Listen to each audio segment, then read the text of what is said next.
I feel like we've really dropped the bar, you know. Some people out there are going to think this whole thing is silly.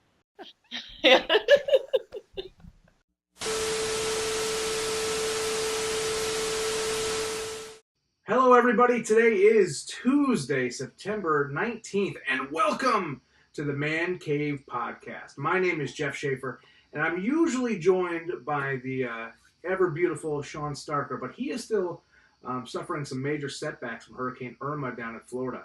So we're not going to have our usual two-man team here. We're going to have a great interview with Cherie Deville, who was nice enough to join the podcast this week. You can make sure to follow her on Twitter. And if this is your first time checking out the Man Cave Podcast, make sure to follow us on Twitter, too. You can find us at Man Cave Podcast, and you can follow Sean at The Healthy Movement. We are here every week interviewing beautiful women, talking about sports, guy stuff. We love wrestling. We have Man Cave Championship Wrestling, which you can follow our wrestling fiction everywhere you go. Plenty to listen to, plenty to hear here at the Man Cave Podcast. Also, the website, themancavepodcast.com, for all the shows you may have missed. Our thoughts are with the family of Bobby Heenan. That's a big deal here at the Man Cave Podcast. And they're also with Sean Starker. So please, if you get a chance, send him a tweet and just let him know you're thinking about him. We're going to get right into this week's interview due to the change-up. So, guys, we have a presidential candidate on this week's show, which some really cool stuff, some really good stories. You know the deal.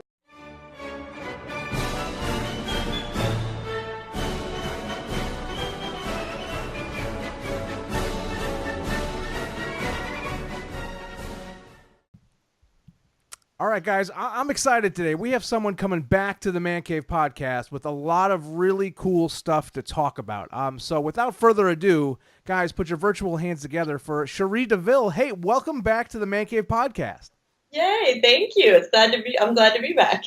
we have missed you terribly, and you have some really cool stuff going on that I can't wait to talk about. Yeah, I'm pretty excited. Should I say it, or are you going to say it? Who gets to say it? Well, I'll set it up like this. I'll set it up. You can finish it, but I'll set it up. You knock it down. Up until a few years ago, I would have thought the idea of a porn star and a rapper running for political office would have been crazy. But now everything's changed, and here you are. What news do you have here to tell the Man Cave Podcast?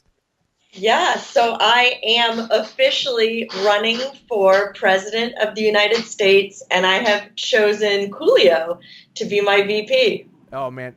14-year-old Jeff from the Man Cave is really excited about this because I watched that Gangster's Paradise video forever.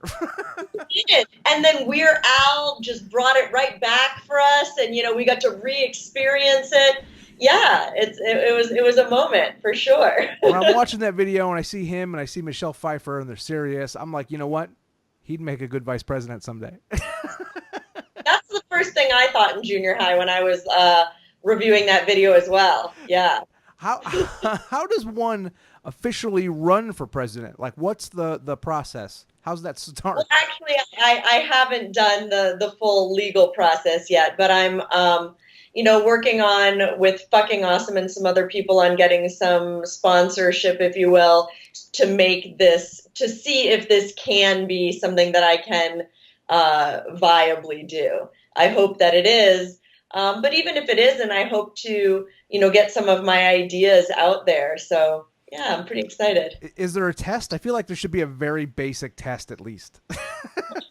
There should. We wouldn't be in the pickle we are now in the United States if there was some sort of examination. Something, right? An SAT where you got to break 900, something. For goodness sake, at least what do you get, like 300 for putting your name on it? Like, I feel like we've really dropped the bar. Before it was doctors, lawyers with, experience in political office. But now I feel like it really is anything goes. Is that what inspired this whole thing? You're so fed up with the current state of American politics? It is. I make fun and light of this situation too, because at some point, all you can do in a way is find humor in it. But in all seriousness, even though I've watched, especially since I was 18, the races for president very seriously, even when my candidate did not win, I wasn't that emotional about it. This election season was very different for me. I actually cried. I cried that night, and not because Trump was going to be the president, but because what I felt that said about the American people. It was so shocking to me that so many Americans would ignore parts of him or ideas that he upheld or policies that he was saying he was going to make in the hopes of, I get where it was coming from potentially, just like after World War I, something terrible was bound to happen in Germany because it was so, poor. I think that the American economy hasn't been as strong, and so people are fed up and they're looking for a change, and that I understand. My opinion, of course, is we won't find the change that those people were looking for in Trump. Yeah, so that is what really disappointed me, that I felt a little disappointed in the American people and a little bit like he had pulled the wool over a lot of people's eyes and made promises I don't believe he's going to be able to keep. You know what's really disappointing about it, and maybe I just haven't been paying enough attention, but I'm yet to see a really great Trump parody porno. I really haven't seen any great ones. Did I miss one? Or? I did a couple great ones before he was elected president, but with the whole presidency, it's really should be opened up for us. And I think even Brazzers, who did, the Hillary Clinton versus Trump stuff, might. I don't know if they're hesitant to do another one. I'm not sure what the reason could possibly be, because to me, the hilarity is even greater now. We could get like some sort of like North Korea Trump porno. I don't know. I'm just throwing ideas out there now, but come on, guys. Let's get Ted Cruz involved. Apparently, he's a big porn guy now. I mean, not to go there, but you know me, I'm just going to go there. I have no shame. I'm going to say what I feel. The taboo porn has been really popular. It has. Trump. Oh, because his daughter's hot. I see what you're saying. You said it. I didn't say it. You said it. But he's made some genuinely creepy statements about his daughter. So he totally has. Like that's creepier than I've said on film, trying to pretend I'm a creepy person. I saw a tweet from her saying, "It's hard to imagine that I could have any influence on anything my dad does." And someone tweeted, "Maybe you should show some more cleavage." So that pretty sums up the whole thing. Oh my God! Right? I mean, that's again, we make light of the situation, we joke about it, but because it's just too freaking strange not to. It's too strange, and his wife's hot too. So there's a lot of opportunities here for her. Super hot, I know, and she seemed to have done, despite his negative comments toward the adult industry, it seems that he not only married an immigrant, which he doesn't seem to agree with, but he married a pornographer. So yeah, what does he want? I don't know. To the serious point you made, I think it shows how desperate the country is. I'd like for to something think that different. it shows how desperate America is and not how sexist and racist they are.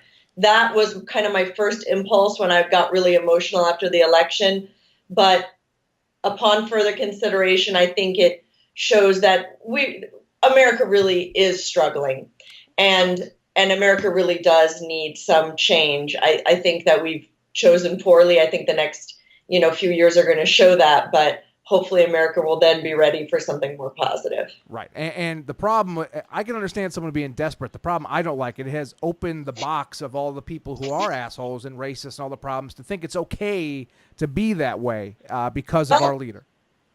I mean, you know what's silly? This is slightly tangential, but we put more emphasis on people who play professional sports being, they'll lose their endorsements if they feel like they've become poor role models. Right. Look what happened to Kobe with his adultery. He lost tons of sponsorship because he wasn't then considered a positive role model for children. But it seems okay if our president likes white supremacists. So we want our professional athletes who never said they were role models to be role models. But the president can grab women by their genitals and sexually harass people publicly, make fun of those with physical and mental handicaps, that's fine. We'll have him as the role model for the entire United States. But heaven forbid Kobe has an extra Hold on here. Kobe raped a girl, so that was Kobe's big problem. Oh, really? Maybe I was too young. For some reason, I thought it was an affair. He did that too, also bad. Yeah. But I don't remember the whole rape part. That is just bad. That's bad. Something in Colorado. With Trump, it was like he found the only brilliant thing he ever did was he found a way to lower the bar for his expectations so much that when he did something stupid, people were like, yeah, that's just him. You know, he somehow got away with it. Nobody else could do it. He can get away with anything. I'm not sure he's actually getting away with it. It's almost like the other countries are aware that we have a small child in the office, and so they're not going to, thank God, take him seriously. Because if they were actually taking all of his comments as seriously as they would a normal president, we'd be at war right now. Oh my God. So thankfully, other countries have leaders far more intelligent than ours. I want the very smart, tough lady from Germany to run our country. She's got it all figured out. I like her. Right? She's the best. I know. Anybody really, my Chihuahua that I rescued from the streets of Inglewood would be at least potentially listening to her advisors. That's not fair. You have a very smart Chihuahua. I do. She's a sweetheart. I'm sorry, Peanut Butter. That was really messed up of me. So here's the other thing. So here we are, right? So I've talked to you before. We've tweeted and all this great stuff. I know you're very smart. I know you're great. Some people out there are gonna think this whole thing is silly. How are you gonna combat that? You know, and part of it is comedic. You know, in our press conference we tried to balance the comedy and the seriousness, but even beyond the presidential thing, you know, before Trump got elected president, I thought it was just a small minority of people who were racist and sexist and xenophobic. But now I realize that I've been living in a little bit of a bubble. I've lived too long in places like LA and San Francisco where people are very, very tolerant. So even more than running for president, I hope that my run starts a dialogue. Okay. A dialogue, even a negative one, between people who are going to say this is silly. And the reason that it's silly is because she's a sex worker. Now, I can think of lots of other valid reasons that I might not be the best candidate for a presidency, but my job isn't one of them. And I think it's really important that America has that dialogue because you're gay, because you're a certain color, because you're a certain race, because you choose a certain career, doesn't say other things about your character, your intelligence, or what you choose to do in your life. So I think that my running will be a positive, hopefully, a positive thing to change or at least start that dialogue a little bit. You know, even on my YouTube interview that came out recently, there was lots of people saying the things that this is silly, she's a dumb whore, you know, a lot of slut-shaming comments, and that's fine. What I loved about it is that other people and other women who didn't even know me and maybe didn't even like porn came to not my defense, women's defense. So even if it just changes a few people's minds or makes them think for an extra second, why do I think she wouldn't be a good president? And if you tell me it's because I didn't hold previous public office, great. Yeah. You know, if you tell me I'm young, even though I'm of the legal age to be a president, I would be a historically very young president. I say valid, you know, but what isn't valid is discounting me because of my job. And it doesn't make sense, and it's bad for society for all of us to judge people. What if people made certain and specific judgments about you because you do interviews or because you deign to talk to me? That's unfair. Your IQ and your choice of profession aren't inherently linked. Right. I just want to start. I'm passionate about starting that discussion, and I think no matter what happens in my run for presidency, that will be a main topic. Even though it's silly to be discussed at all, it will be a main topic of conversation, and I hope that other feminists, I consider myself a feminist, that other feminists jump on that bandwagon to start that dialogue on a national level. Yeah, I really this year learned how powerful dialogue can be. I don't know. I don't know if you follow football at all, but Colin Kaepernick.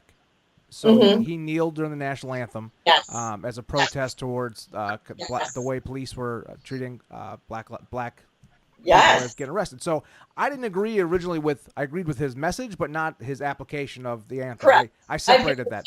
I feel the same way, but sometimes you do, like myself, have to do something a little more drastic than you would want to get the attention you need for the topic. But go on, yeah. So that was a year ago. Last week, Marshawn Lynch kneeled, and it was a story. And you know why? People are still talking about it. Yeah. And that dialogue he wanted to start, it was a huge success. So you can have the same success. And people now, there were repercussions for him because of that, because of kneeling.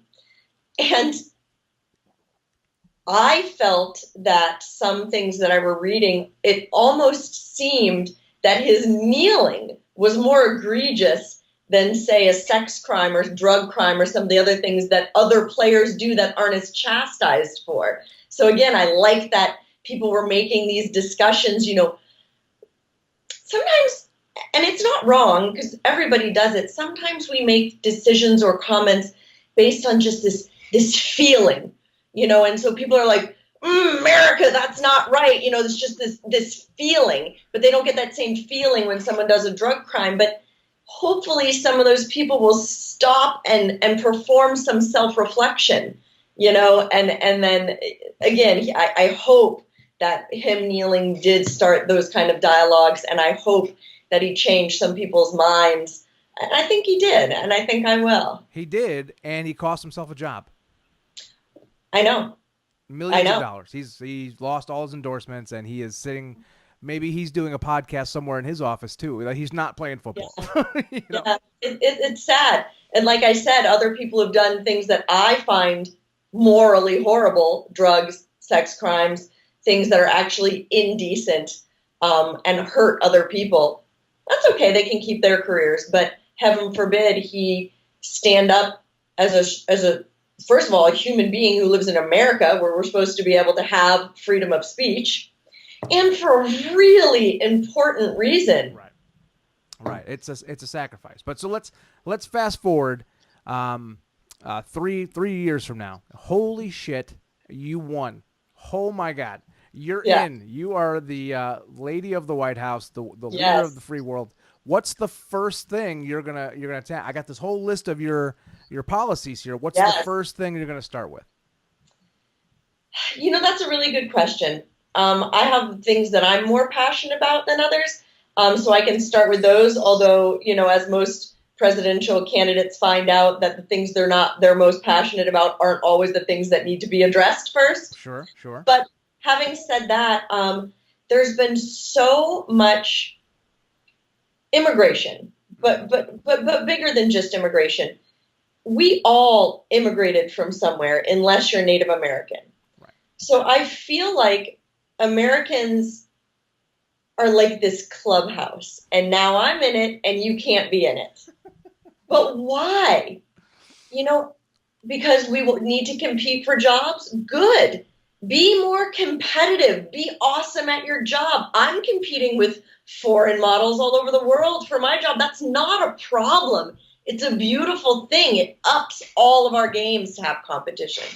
Another thing that Trump did that is really devastating, I don't know if a lot of people know about this, but even as far back as the Gulf War, people in other countries were risking their lives and the lives of their families to be interpreters for us, to do all kinds of services for the United States of America because they believed in what we were as America. And one of those things I would assume is trust. And Trump and other presidents made promises, previous presidents, Obama and Bush, made promises to these people that if they helped us in these ways, in return, we would grant them citizenship. And then when the time came to grant them citizenship, they're like 2,000 of you, 100 of you, a couple of you. And in the meantime, people are dying. People are dying because they helped us. And we're just, oh, did I say that? Just kidding. Oh, bye. Bye, guys. Hope you guys do well. Everyone in your country hates you. Good luck. Oh, not great. He put a damper on that even more because these people are often from Muslim countries. And he says it's to prevent terrorism. These people had their families, children killed because they helped us. I'm pretty sure they're not the problem. And it is disgusting that we're not following up with our promises. I mean, who are we as a country if we say, in a time of war, we need your help? Italy, France, Iraq, Iran, we make promises, and then the moment we're in the clear, we take it all back. It makes terrorism worse. That's kind of how Al Qaeda got started. It is. Mm-hmm. Yeah, it's extremely disheartening to me. So while that might not be the most pressing thing to the United States as an entirety, it's a very emotional topic for me that I would try and address as soon as possible because those people have waited too long already. Right. And that is hugely important, something probably most of us didn't think about, but I would like you to fix something that's going to affect me immediately. I want instant gratification. I would like you to make it so I don't have to pay back my college loans. Can you fix the education system? That would be amazing. I don't know if I can help the people who have already made the commitments to pay them back, but I feel, look at Germany. Germany has freer higher education. And Germany, unlike the United States and many other countries who had been doing extremely well economically, Germany's middle class isn't failing. Germany's economy is doing pretty well, and they do many, many, many things to keep their middle class solvent.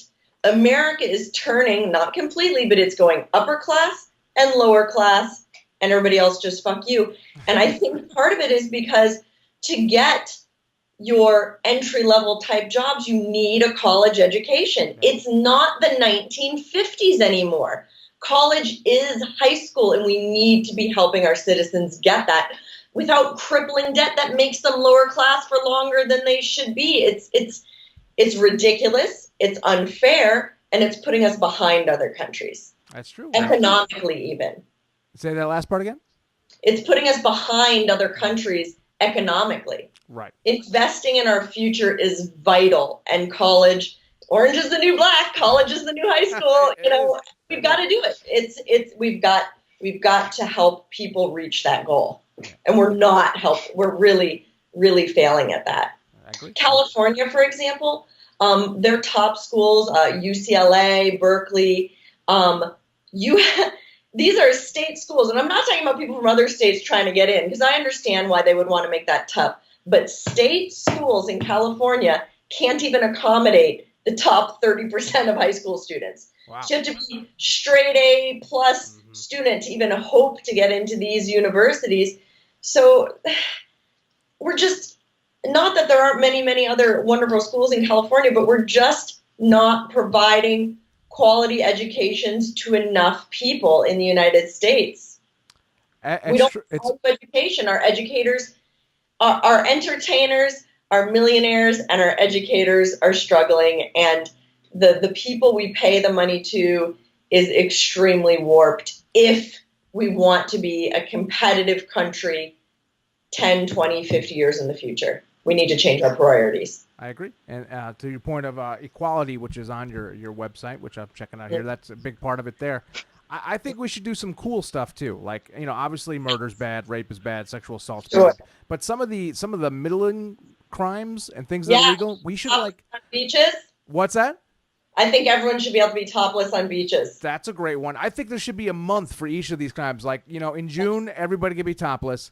In Yes. July, you can do all the coke you want. In August, Yes. it's free hookers. In In terms of the cocaine, I only put on my thing. I don't do drugs. That's just not agreeable to my body. I'm not interested in it. I like being on my game. I don't like, even if I've had surgery, I don't do painkillers. Oh wow. But that the little bit of like almost libertarian in me says that drug crime should be decriminalized. And before everyone freaks out, I think that if some of these drugs were legal, we would be able to maintain quality better, keep them within legal bounds, so people wouldn't be shooting, killing, hurting each other over them, buying them illegally, selling them illegally, going to jail for these things.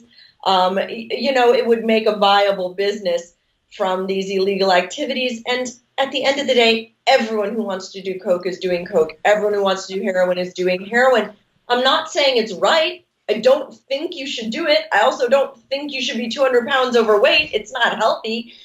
But if that's how you want to live your life, why can't we provide, a way that's not creating inner cities full of horrendous crime, largely prostitution and drug related? When all that crime could be eliminated. Right. When Fox News picks this interview up, it's going to say Cherie Deville pro heroin. And that's not. It's the irony is I'm completely against drugs. I would, and especially for children, I would. I'm completely against that. But you have to think deeper. People who want to do drugs are doing drugs. Yeah. The fact that it's illegal, who is it hurting? Think carefully about who it's hurting. And it's hurting the people that the violence related to the fact that it's illegal is creating. If it was legal, that violence, those jail times, all of those crazy like prostitution rings, abuse, some of the sex trafficking, all of those shootings and drug crimes, that would be gone. Yeah, I maybe not for all the time, but everybody gets a month. Like in February, you can run red lights in, whatever it is. That sounds horrible. That sounds like a terrible idea. Actually, it sounds like a lot of people would die in February. If that happens, remind me to stay indoors. All right, so maybe the red light one's bad. Maybe the red light was bad. You can, I don't know. You could leave a dog in the car with the windows up. I don't know. We'll have to find the right laws to break. It's not the ones. I only want to break current laws that help other people. Oh my god. No, it's got to be weird. It'll be like a big ceremony too, like the Hunger Games. You'd be like, it'd be the 31st of July. I'll be like, that's what I'll do. I'll initiate the Hunger Games. If someone picks this up, they're picking up that clip. Cherie Deville to initiate real life Hunger Games. I think we're really making some political progress. I agree. This is solid. You'll be on my cabinet. Clearly, I need you for brainstorming. Well, I need a spot. in the cabinet. I saw all your members, and they're all very attractive. What's that? What spot do you want? I don't know. We'll have to figure something out. I don't know. Communications. Can I be your press? No, you have a press secretary. You have. But you could do like you could be like the level under that. I could let you do all the interviews. Done. Whatever that title is, I'm in. I'll figure it out. You probably don't know this about the listeners of the Man Cave podcast, but we are. You'll be in there in the White House, you with the Man Cave. Yes, yeah. We love two things. We love porn stars, and we love pro wrestling. So the fact that Virgil's in your cabinet. You love pro wrestling? Then yes. Virgil. Virgil's the head of security? Is that Hell yeah, he is. Fuck yes, Virgil's the head of security. You've seen his move. Then you guys know. I don't have to explain it to you. You know his moves. Oh yeah, Virgil's the man. Can you imagine if somebody tried to take me down? They wouldn't just get something boring like shot. No. They get like a chair to the head. Like it would be a situation. It would be amazing. Like, did Virgil just suplex that guy? Holy. You see what I'm saying? I do. See? Virgil, when he was in wrestling, it's funny because you look back at some stuff and you're like, man, that was really racist. Like he was really horribly racist. Yeah. Yeah, he was kind of a slave to the $1 Million Man. I mean, Totally not okay. I'm glad you know that, though. That's great. Okay. It was not okay. It's funny you say that. I mean, obviously that wasn't okay, but have you ever gone back and watched any of your favorite movies from the 80s as a child? And that, you go as far as you want. I was watching A Streetcar Named Desire the other day, and, like, he just beats, Stella. He just beats her up, Just My God. Like, if you don't think we've come, I mean, we have a long way to go. Right. But just watch any movie from the 80s if you think we haven't come a long way with sexism and racism. Because every 80s movie is unintentionally, I suppose, sexist and or racist or maybe a combination of the two. And, like, you watch it and you're like, no. I mean, it is... It's it's special. Listen, I don't know, probably both, but the sexism stuff seems like it was much more okay for much longer. That the movie mom was just in the kitchen doing laundry and making pies, and that's changed. Right, but have you ever read Swiss Family Robinson? No, I barely know how to read. So could you? Okay. Well, for those of you listeners who have read the Swiss Family Robinson, everybody has a name except the good mother. She's a main character in the book, and they only refer to her as the good mother.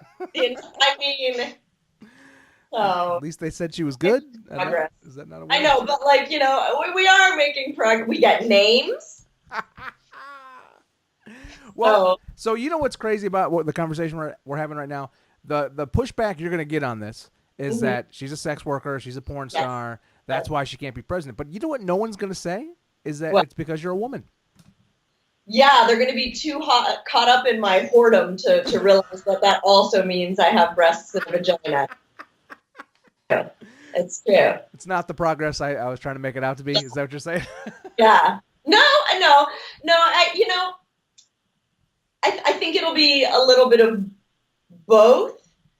But yes. I think the main problem people are going to have with me is my choice of career. Right. And I love it. I love it because it's going to start a lot of people talking. And, the downside, of course, is that I'm going to have to field, any candidate for public office has to field a lot of shit being thrown at them. And I think that I'm going to really get hit with it. But I want things to change. I want America to change. Prostitution is legal in Australia. A sex worker has political office in Italy. Nice. It really is kind of just us that are so freaking uptight.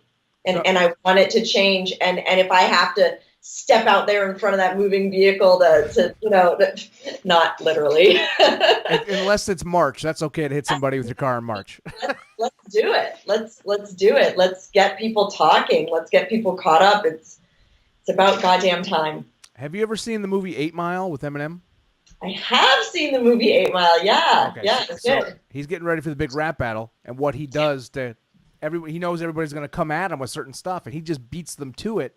And wins the rap battle. That's how you beat this. You just put it all out there first. Yeah. And then they got nothing left to come at you with. Right. Yeah. I'm trying. You can see I'm using the, just like other cultures who have been subjugated like to use the words of subjugation to empower them. I'm using whore and slut as empowering terminology for that same reason, so that other people can't use it to tear me down. Slut shaming is one of the things I feel very strongly about. That I think it's ridiculous that people do that. In general, not just in your field, but in real life. Hormonally, every woman in the public eye, the moment she wears something low cut, is now less intelligent, less valuable, less worthy of our adoration. Her only use now is to be a male sexual toy or fantasy. Not your listeners, obviously, but a lot of men can't wrap their minds around that duality. They can't it's like their heads are going to explode if she looks good and she's a good singer and she's smart. Like, ah! You know? I know. And you know, some of those things are like so awesome, and the fact you'd make fun of someone or put them down because they're giving you all the great things you want blows my mind. You know, it's why we can't have nice things. Do you want ants? Because this is how we get ants. This is how we get. Is that from Archer? That's from Archer. Yes. Thank you for knowing that. So now we know we're best friends. I got your Archer reference. You knew about Virgil being a slave. Yeah. We. Do you see these loving eyes? I do. This is so nice. This is the most political interview in the history of interviews done by a guy in a Macho Man tank top. That is probably true. A guy in a Macho Man tank top and a lady in a low-cut blouse. Yes. Yeah, you do look fantastic, by the way. Thank you very much. So the website, I'm gonna read it so I get it right, is pornstarforpresident.com. That's pretty easy. That's the first place everybody should go. Yes, definitely. They have you know, if you're wondering, you know, again, here we're joking, we're saying some serious, some goofy, but if you really want to see, you know, what a lot of my political platforms are, if you're interested, that would be where to go. It kind of gives a small summary of some of the issues that I'm the most passionate about. And besides that, they should go to your Twitter right away too, right? I'll make sure I get that right. Yes. Oh, it's just at Cherie Deville. Slightly political and a whole lot of boobies. So I feel like you get a lot of bang for your buck there on Twitter. I want that on my headstone when I die. That's going to be my political campaign sticker. You know, Cherie Deville, Coolio, slightly political, lots of boobies. And that's just Coolio. That's just Coolio. I'm excited. I'm in the cabinet now. We haven't named the position yet, but I'm in. Tell Matt I'm in. You can even name the position. It could be historical. Normally, when porn stars tell me to name the position, it doesn't have to do I with know. this. Oh my God, I need to do that on Twitter. We should. Marketing right now. Have them name the position for you. Yes. And I. Perfect. That's what you can tweet us, guys. If you're listening or watching on YouTube, name the position. We'll take the top 3 and do one of those Twitter polls. Oh, you guys, this needs to happen. I'm putting you in charge of this. This is gonna be great. This is gonna be huge. I'm a pen and paper kind of gal. I'm writing this down. I like bright note cards. That's my thing. I have big bright note cards. I also have that. Oh, nice. We're in. It's official. You know you're old when you actually have pen and paper on your desk with a computer on it, and the computer is like, no, I don't want to do that. I'm just going to write this over here. I have an iPhone and a note card. Guess which one got the note? I know. I know. It's all you kids out there are laughing at us, but that's how the old folk do. So this is the political stuff. Are you still doing the porn stuff too? Should we send people? Yeah. Let's go. Yeah. Where do we go to check that out right now? CherieDeville.com is my official website. I also have my Twitter, which is Cherie Deville, and my Instagram, which is Cherie Deville XO. Fantastic. And any big movies coming out we need to check out right away? Where do we put our debit cards? Instantly. You know, the thing that I'm most proud of this year is my showcase for Elegant Angel called Cherie. So if you haven't seen that, I have a bunch of firsts in it. I have my first DP and my first blow bang, and they're awesome. They're awesome. I feel like it's a must-see if you're a fan of that kind of stuff. Well, who doesn't love a nice blow bang? I don't know those people, but they might be out there. They're not in my peer group. Not neither of our peer group. Our peer group, not intersection there. Yeah. Are you going to Exotica this year in New York? No, but I will go to AVN. I know. Yeah. There's just so much money to be made in LA. I'm going to go eventually. I keep saying that. I keep saying it, but I want to go. I want to be there for the fans. I want to meet more people. Yeah. Vegas is far away. New York is here. I'm here already. So. Oh, I know. And my BFF lives in New York now. Not me. Somebody else. You and Danny Daniels. It's not a secret. Oh, Danny Daniels. She does live not too far away. I'm supposed to go in the city and interview her sometime about art. Yes. Yeah. Tell them I said, hey. I will. So this has been fantastic. Is there anything else the listeners should know about your campaign, about stuff you got going on? Or make sure we didn't miss anything before we sign off here. Yeah, those are the two really big things that are going on for me right now. Deville and Coolio, and then yeah, that's it. That's my. Oh, you know what? You know what else is new in my porno life What's that? that I'm so proud of? Mile High chose me to be their girl contract star. Oh, congratulations! So I'm exclusive with all of my lesbian content for them and the companies that are under that umbrella, and it's me. Brandy Love and Alexis Fox are all contracted with them, and I'm extremely honored and flattered that they chose me, and yeah. That's a very pretty group of women, and they've all been on the show, and they're all super nice. And it's not out yet, but we all just did a movie together, and it's amazing. Oh, you guys are going to love it. I've wanted to have sex with the three of I've wanted the three of us to have sex all together for the longest time. I've had sex with each of them separately. It was a miracle, obviously, but the three of us together was even better than I thought it would be. Ugh. And I thought it was going to blow my mind. So it's like a must see. Can I give you all my money now for this? Can I just send it over? Start throwing it at the computer and all. Yeah. Brandy came out to Long Island to perform at a strip club out here, and we talked, and I hung out with her, and all we talked about was real estate for 40 minutes. I was like, this is not what I expected. I know. She and Alexis is just as amazing. They're beautiful inside and out. They're amazing women. They are. As are you. That's going to be a great. I will absolutely buy that because we pay for our porn here at the Man Cave Podcast. Hell yeah! That's what makes us. Unless you want all of your porn to be even lower budget than it is now, which it's, the budget 10 years from now, it was much better because more people purchase porn.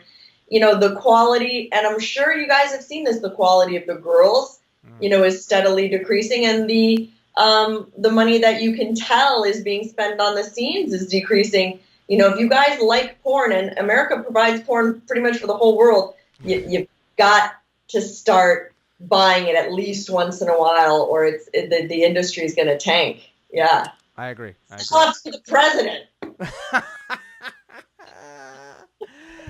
There's so much of it. It is like any good thing. The market has been flooded with pussy, and it is everywhere.